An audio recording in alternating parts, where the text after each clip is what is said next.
उर्वा और उम्मे की जादुई किताब।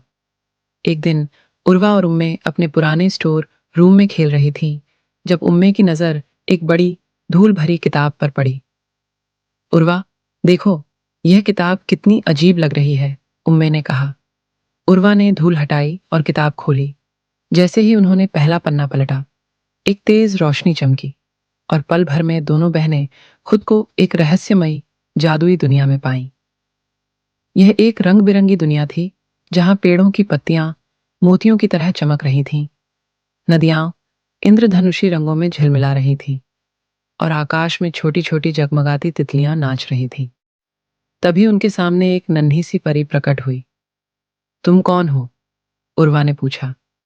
मैं इफ्रा परी हूं। तुम दोनों जादुई किताब के जरिए यहाँ आई हो, लेकिन एक बड़ी मुसीबत आ गई है। हमारी दुनिया का रोशनी का फूल खो गया है। उसके बिना यहाँ अंधेरा छा जाएगा। इफ्रा परी चिंता में थी।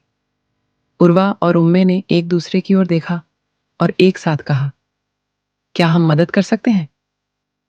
इफ्रा परी ने उन्हें एक नक्शा दिया। दोनों बहनें जादुई पहाड़ियों से गुजरते हुए चमकती हुई झीलों को पार करके एक बड़ी अंधेरी गुफा तक पहुंच गईं। अंदर घना अंधेरा था, लेकिन उम्मे ने अपनी जेब से एक छोटी सी चमकती कांच की गोली निकाली, जिसे उसने एक बार कहीं से उठाया था। जैसे ही उसने उसे ऊपर उठाया, गुफा हल्की सुनहरी रोशनी से जगमगा उठी। वो रहा, रोशनी का फूल, उर्वा ने खुशी से कहा और चमकते हुए फूल को उठा लिया।